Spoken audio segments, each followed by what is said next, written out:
Mulailah banyak yang kesurupan. Saat selesai sholat maghrib, itu cewek-cewek dapur yang bagian masak pada saat itu, selesai sholat maghrib itu, mereka lompat-lompat kayak pocong di dalam masjid itu. Waduh, merinding aku nyeritainnya. Sama kalian inget nggak yang pertama kesurupan yang tadi itu? Assalamualaikum warahmatullahi wabarakatuh. Sebelum kita masuk ke ceritanya, silakan kalian siapin kopi, pasang headset, tarik selimut, matikan lampu kamar, dan selamat menonton. Guys, buat kalian yang pernah KKN, pasti tahu gimana rasanya hidup di desa orang gimana, jauh dari rumah, jauh dari sinyal, pokoknya bisa dibilang hampir 180 derajat berbanding terbalik dengan kehidupan kita biasanya, ya enggak? Walaupun kalau dipikir-pikir kadang ada serunya juga ya. Tapi bagi sebagian orang, tak jarang justru di situ banyak kejadian aneh yang dialami. Nah, kali ini aku mau ceritain kisah pengalaman horor dari salah satu teman kita yang satu ini. Yang mengirimkan kisahnya ke aku pada saat mereka melakukan KKN di sebuah desa terpencil di Riau. Yang awalnya berjalan lancar, tenang, gak ada apa-apa pada saat mereka KKN itu, tiba-tiba menjadi malam yang sangat menegangkan selama hidupnya. Oke deh, tanpa berlama-lama, inilah kisahnya. Nah, kejadian ini dialami oleh salah satu subscriber kita, sebut saja namanya Vino. Halo Vino. Nah, jadi sekitar tahun 2017, di salah satu desa terpencil di Riau sana, si Vino dan teman-teman seangkatan kuliahnya ini, mereka ini jadi panitia KKN, atau yang biasa kita sebut dengan kuliah kerja nyata. Nah, suasana pagi itu kebetulan cerah. Semua peserta di situ itu udah semangat kali untuk berangkat. 3 bus besar itu penuh dengan semua peserta sama panitia. Adalah sekitar 90 orang pada saat itu. Soalnya 3 bus besar itu penuh dengan peserta sama panitia. 3 bus besar. Jadi wajar kalau 90 orang. Karena jumlah panitianya aja itu ada sekitar 20 orang kata si Vino ini. Termasuk dia itu. Nah, jadi mereka semua itu udah siap untuk berangkat. Perjalanan sekitar lumayan jauh lah, sekitar 5 jam dari kampus. Singkat cerita, begitu sampainya di sana, di desa itu, mereka ini langsung menuju ke tanah kosong, tanah lapang. Yang mana sebelumnya itu udah disurvei juga sama panitia, dan udah dapat izin juga dari warga setempat. Nah, mereka mulailah dirikan tenda, 3 tenda besar. Tenda besar ya cuy, bukan tenda kecil yang kayak biasa itu, bukan. Jadi tenda mereka ini kebetulan tenda besar, yang kayak tenda tentara atau tenda Basarnas gitulah, yang biasa dipakai orang pengungsian gitu. Kan itu bisa muat banyak orang tuh, puluhan bahkan ratusan orang kan. Nah, mereka bangun 3 tenda di situ. 1 tenda untuk panitia, 2 lagi tenda untuk peserta. 2 tenda pertama saat didirikan itu lancar-lancar aja, gak ada gangguan. Tapi saat mereka mau bangun tenda ketiga yang buat panitia ini, nah di situ angin tiba-tiba kenceng. Tiba-tiba aja angin tuh datang kenceng banget, kayak badai angin gitu. Itu semua daun-daun, pasir-pasir tanah naik semua ke atas, terbang masuk mata mereka. Padahal mereka ini posisinya baru sampai nih, udah dapat gangguan aja. Itu semua panitia panik pada saat itu. Mereka semua berusaha untuk coba megangin tiang tenda itu dari segala sisi, takutnya roboh kan. Tapi semakin kuat mereka pegangin tiang tenda itu angin semakin kenceng, akhirnya tenda itu roboh juga. Nah, begitu badai udah mulai reda, mereka cobalah untuk bangun lagi tenda itu. Tapi selalu gagal. Mulai dari tiangnya patah lah, tanah yang terasa keras banget saat digali, bahkan sempat berdiri sebentar lalu tumbang lagi. Sampai akhirnya ada warga datang lewat depan mereka, terus bilang, jangan dirikan tenda di situ dengan nada datar. Tiba-tiba aja dia bilang begitu ke mereka ini. Terus si Vino ini nanya, kenapa pak? Pokoknya jangan di situ, pindahin aja ke tempat lain. Ya udahlah, mereka nurutlah, pindah tenda itu ke tempat lain, pindah ke lokasi lain, tapi nggak jauh dari situ juga. Dan anehnya di tempat yang baru itu semuanya berjalan lancar, tenda itu bisa berdiri kokoh tanpa ada gangguan apapun, nggak ada badai, pokoknya nggak ada gangguan segala macamnya lah kayak yang pertama tadi. Heran mereka, bingung kan. Nah, tapi dalam hati mereka itu udah agak lega juga kan, karena 3 tenda mereka akhirnya bisa berdiri semua kan. Dan hari-hari berikutnya pun berjalan normal. Mereka mulailah pergi-pergi ke rumah warga, sosialisasi, bersihin masjid lah, ngecat-ngecat tembok lah, terus pokoknya melakukan aktivitas-aktivitas positif lah di desa itu. Sampai di suatu sore, ketua panitia ini ngingetin semua anggota kalau mereka semua ini tamu, tolong jaga adab, jaga sikap, jangan ngelakuin yang macam-macam, yang aneh-aneh, jangan, pokoknya jangan ngomong kasar, jangan pacaran, pokoknya jaga sikap lah, jaga adab lah. Kita ini tamu, pendatang, ini kampung orang, desa orang, ya. Jadi tolong jaga sikap, kata panitia, ketua panitia itu. Nah, malamnya giliran panitia yang jaga malam pada saat itu, termasuk si Vino ini. Kebetulan dia panitia juga kan pada saat itu. Nah, mereka keliling lah di sekitar area situ sambil bawa senter. Awalnya terlihat biasa aja, semuanya biasa aja. Sampai akhirnya mereka melihat ada seekor ular yang lewat di depan tenda mereka. Salah satu dari mereka panik, langsung mau mukul, tapi untungnya langsung dicegah sama temen yang lain. Jangan sampai mukul kan, udah usir aja, jangan dibunuh, kata temennya ini. Tapi masalahnya temennya yang satu ini kebetulan keras kepala juga, ngotot pengen mukul ular itu. Sempet cekcok juga mereka ini kan. Yang satu nyuruh jangan mukul, jangan kau pukul-pukul, jangan kau bunuh-bunuh hewan apapun di sini, katanya satu. Yang satunya ngotot mau mukul. Ini kalau nggak dibunuh nih bisa membahayakan kita semua nih. Kalau ada salah satu dari kita yang dimangsa gimana? Siapa yang mau tanggung jawab? Kata temennya itu. Udahlah, akhirnya dipukulnya, tetap dipukulnya lah hewan itu sampai berdarah-darah, ular itu. Akhirnya dibuanglah ular itu ke sungai. Dah lanjutlah mereka nih jaga malam, ngeronda lah istilahnya, jagain peserta-peserta yang lain lagi tidur pada saat itu di dalam tenda. Tiba-tiba nggak lama itu ada salah satu peserta kesurupan.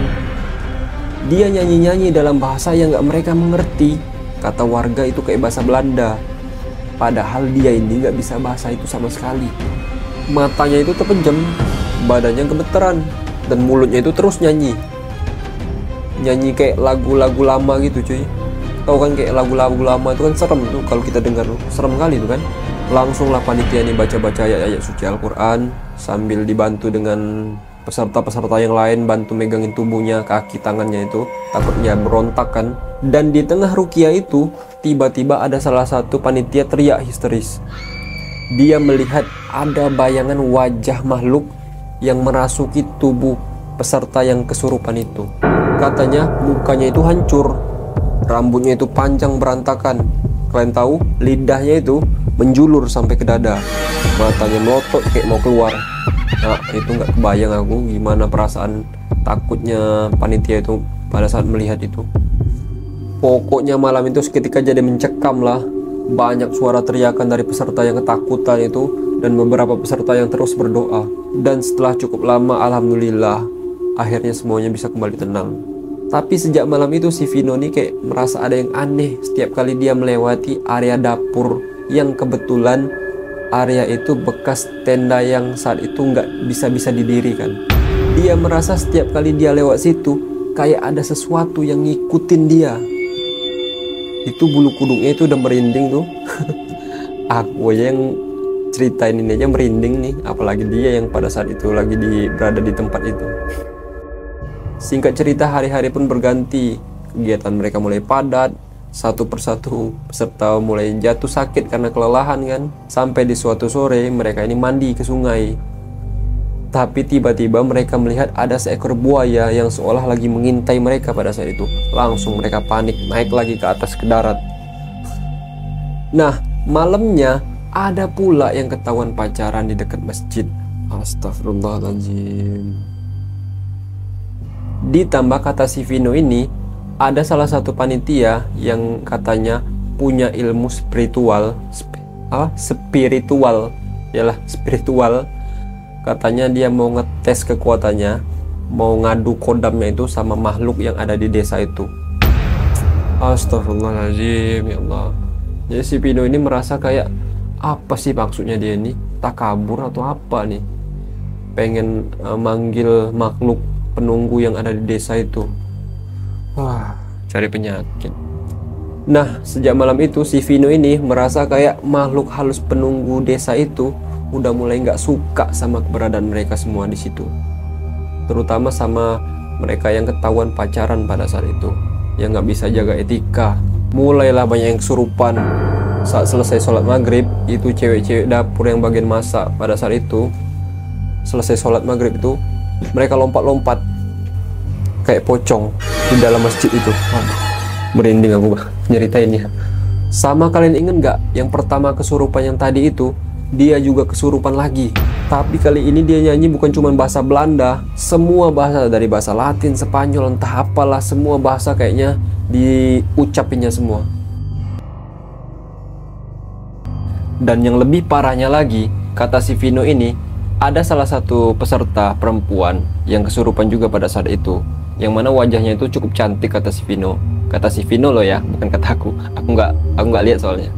Menurut info dari beberapa warga yang membantu menenangkan peserta-peserta yang kesurupan pada saat itu, si cewek yang kata si Vino ini cukup cantik itu, kata warga, dia ini sedang disukai sama jin yang ada di desa itu.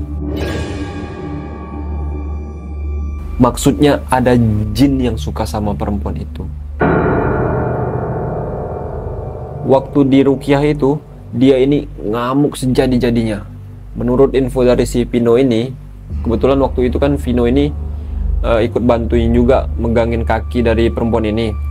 Takutnya dia akan berontak kan. Nah, jadi pas dia megangin kaki ini, si Vino ini ngerasa kayak ada energi panas, energi negatif yang ngalir ke tangan dia ini. Kayak seolah mau masuk ke tubuh si Vino ini. Sontak Vino ini langsung lepas tangan dia. Langsung dilepasinya tangan dia, langsung ditempelnya tangannya ke tanah. Dan pelan-pelan energi panas itu mulai hilang, kata si Vino.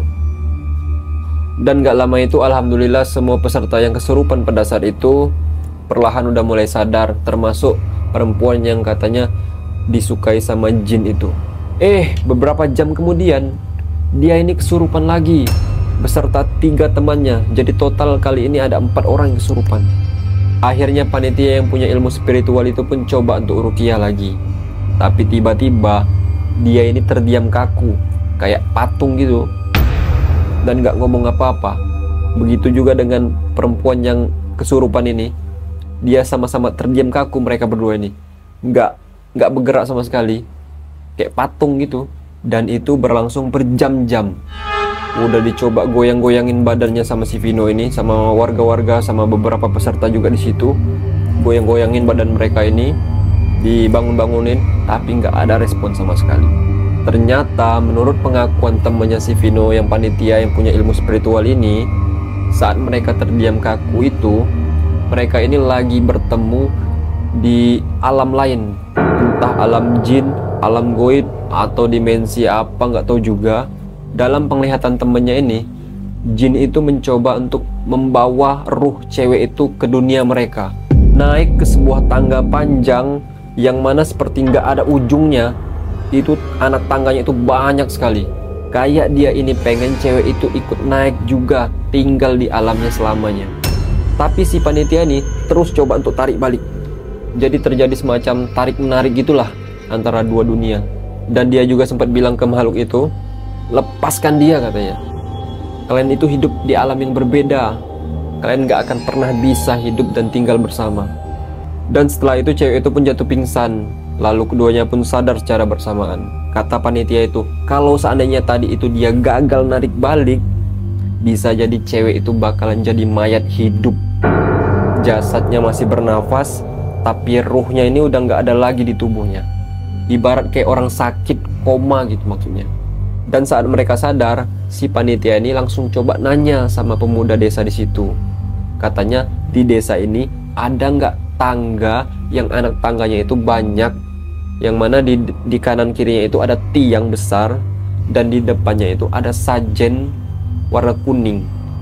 Sontak kagetlah pemuda-pemuda desa ini. Gimana kamu bisa tahu? Sedangkan kamu baru pertama kesini. Lalu mereka nih ceritalah sama pemuda desa itu tentang kejadian yang di alam goib itu. Dan akhirnya pemuda desa ini pun ngomong kalau memang benar ada tangga itu, tapi bukan di desa ini, di desa sebelah, di sekitar 3 desa dari sini, yang jaraknya lumayan jauh dari desa ini katanya. Jadi temannya si Vino ini yang panitia itu katanya pengen ke sana karena penasaran. Terus pemuda desa itu pun bilang, jangan ke sana, itu tempat keramat, bahaya. Apalagi kamu orang baru, kata pemuda desa itu. Ditambah kamu juga baru selesai interaksi dengan jin di desa itu. Itu sangat bahaya sekali, kata pemuda desa itu. Bisa-bisa kalian beneran ditarik. Kalau cewek itu yang gak dapat ditarik, bisa-bisa kamu nanti yang ditarik ke alam mereka, kata pemuda desa itu. Akhirnya karena mikir resiko dan beberapa rekan panitia juga nggak ngizinin dia ini untuk pergi ke sana, akhirnya dia ini nggak jadilah pergi ke sana. Lalu peserta yang lain yang masih kesurupan pada saat itu dibantu juga lah sama nenek-nenek warga setempat juga, yang mana nenek itu bisa juga bantu nyembuhin orang yang kesurupan. Dibacain ayat-ayat Quran oleh nenek itu, dan dibuatin juga ramuan tradisional dari rempah-rempah, cuman nggak tahu apa isinya, untuk diminumin oleh peserta-peserta yang masih kesurupan ini. Lumayan lama juga lah pengobatan mereka ini, tapi alhamdulillah akhirnya mereka semua bisa sadar seperti normal lagi. Dan setelah mereka sadar, nenek ini pun nanya, kalian di sini ada yang membuat hal yang tak senonoh nggak? Lalu tiba-tiba mereka semua ini terdiam sejenak, saling pandang juga, kayak ketakutan gitu. Tapi nggak lama itu barulah mereka semua ini ngaku dan bilang kalau salah satu dari mereka itu ada yang ketahuan pacaran. Dan nenek itu pun bilang, gak boleh ada siapapun yang berduaan di desa ini, apalagi pacaran. Bahkan berkata kasar pun sebaiknya jangan di desa ini. Lalu ditunjuknya lah ke arah dapur mereka itu, yang mana sebelumnya itu jadi tempat mereka gagal bangun tenda di situ. Dan si Vino ini pun merasa kayak di situ ada sosok makhluk. Ternyata benar saja, tempat itu adalah tempat bekas prajurit Belanda yang mati saat perang penjajahan dahulu. Dan di situ kayak dijadikan akses jalan pasar untuk makhluk-makhluk goib di sana. Lalu mereka nih bilang, pantes aja kemarin saat mereka bangun tenda yang ketiga yang terakhir itu selalu ada aja gangguan. Ternyata makhluk di situ merasa terganggu dengan keberadaan tenda di situ. Makanya mereka ini bangun tenda di tempat lain, yang tenda ketiga itu. Akhirnya tempat itu mereka jadikan dapur yang nggak terlalu nutup kan. Lalu barulah mereka nih mikir, bisa jadi gangguan-gangguan yang mereka alami selama ini, termasuk ada ular yang mereka bunuh pada saat itu bisa jadi ular jelmaan jin yang mereka bunuh lalu mereka buang di sungai. Bahkan buaya yang sempat mengintai mereka di sungai itu bisa jadi juga merasa terganggu dengan mereka membuang bangkai ular di sungai itu. Dan setelah beberapa hari menjalani kegiatan KKN di desa itu, sebenarnya keberadaan mereka semua ini di desa itu disukai oleh warga-warga di desa itu, namun tidak dengan bangsa jin di desa itu. Karena mungkin jelas mereka merasa terganggu, apalagi dengan beberapa peserta yang gak bisa jaga sikap. Sampailah di malam terakhir, mereka ini berniat untuk bikin api unggun besar. Pada saat itu mereka semua kumpulin kayu-kayu besar untuk disusun tegak untuk bikin api unggun malam itu. Warga desa pun antusias karena seneng kan ada keramaian di desa mereka, tapi tidak dengan alam. Sebelum mereka hidupkan api unggun, tiba-tiba aja hujan deras disertai petir yang nyambar. Angin berembus kenceng sekali kayak badai gitu, disertai hujan yang deras, petir nyambar nggak berhenti-berhenti. Terdengar suara petir itu nyambar, duar. Biasa suara petirnya nyambar sekali aja kan, sekali dua kali aja kan. Tapi malam itu suara petir itu kayak beriringan, nyambung-nyambung terus, kayak nggak ada jedanya sama sekali. Malam itu udah ketakutan mereka semua. Bahkan warga desa pun baru pertama kali merasakan petir yang nyambar bersambung-sambung kayak gitu, kayak bertubi-tubi nggak ada jeda gitu, dan disertai hujan yang sangat deras sekali. Itu saking ketakutannya mereka semua ini, sebagian peserta dan panitia pun coba untuk hubungi rektor mereka. Sambil tangannya bergetar kan, ketakutan kan megang HP dalam kondisi hujan petir kan. Sambil ketakutan kan, coba untuk hubungi rektor mereka. Karena mereka ini udah panik semua nih kan. Dan mereka ceritalah kejadian mereka pada malam itu, beserta pengalaman mereka setelah beberapa hari di desa itu. Dan hebatnya rektor mereka ini, malam-malam itu juga rektor kampus mereka itu datang ke desa itu beserta asistennya. Salut aku sama gercep tanggung jawabnya. Itu petir terus nyambar, tuar. Semuanya takut, termasuk rektor sama warga setempat situ. Akhirnya mereka semua ngungsi ngumpul di masjid. Lalu yang lebih mengerikannya lagi, di saat semua orang panik ketakutan karena hujan yang begitu deras dan petir yang terus nyambar, orang-orang yang pernah kesurupan kemarin itu, mereka semua kembali kesurupan lagi secara serentak pada malam itu. Itu suasana udah kacau kali. Seketika jadi malam yang sangat mencekam untuk mereka semua. Itu kalian tahu mereka semua yang kesurupan itu teriak apa? Pesta, pesta, pesta katanya. Merinding aku. Semua warga dan seluruh peserta beserta panitia yang berada di lokasi pada saat itu, mereka semua saling berdoa satu sama lain dan berusaha terus untuk menenangkan mereka-mereka yang kesurupan ini. Dan setelah cukup lama, semua mereka yang kesurupan pada saat itu akhirnya bisa sadar kembali. Dan kalian tahu nenek dan pemuda desa itu bilang apa ke mereka ini? Untung saja pada malam itu kita nggak jadi hidupin api unggun. Kalau tidak, seluruh jin penunggu desa ini itu bakalan kumpul berpesta pada malam itu. Dan bisa jadi hampir seluruh dari kita ini bisa kesurupan massal pada malam itu. Untung saja Allah turunkan hujan pada malam itu. Alhamdulillah, Allah masih jaga kita semua, kata nenek dan pemuda desa itu. Nah, besok paginya saat mereka semua ini ingin pulang dari desa itu, rektor dan asisten mereka ini itu tiba-tiba demam. Mungkin karena ketakutan beserta efek dari energi negatif pada malam itu. Jadi mereka ini semualah kemas-kemas lah segala macam peralatan beserta tenda-tenda. Sekalian pamit juga ke warga desa itu. Sekalian minta maaf juga atas apa yang terjadi selama mereka berada di desa itu. Dan warga desa pun berterima kasih atas semua kegiatan positif selama mereka berada di desa itu. Dan setelah mereka semua pulang dari desa itu, semuanya tampak kembali normal. Tapi ternyata tidak sepenuhnya. Karena ada satu makhluk jin yang pernah narik gadis itu di tangga pada saat itu, dia ikut mereka pulang. Dia nggak nampakkan wujudnya, tapi hanya sesekali seperti ada yang memperhatikan dari sudut yang gelap. Konon makhluk itu punya nama, namun namanya nggak boleh disebut. Siapapun yang berani nyebut namanya, maka akan langsung diikuti selanjutnya. Beruntung makhluk itu hanya mengikuti gadis itu aja dan tidak menariknya kembali ke alam lain seperti sebelumnya.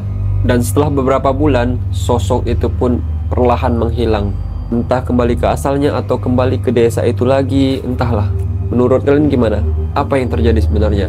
Komen di bawah. Dari kejadian itu, satu hal yang bisa kita ambil. Dimanapun kita berada, jagalah sikap dan ucapan. Kadang tempat yang kita datangi bisa jadi menyimpan sesuatu yang tak terlihat. Like, follow, dan subscribe kalau kamu suka video ini. Dan kalau kamu ingin berbagi kisah horormu, kirimkan aja kisah horormu ke email yang ada di deskripsi box video ini. Aku Hafiz, pamit undur diri. Dan ingat, tetap hati-hati, karena mungkin ada sesuatu yang ikut mendengarkan bersamamu dari tadi.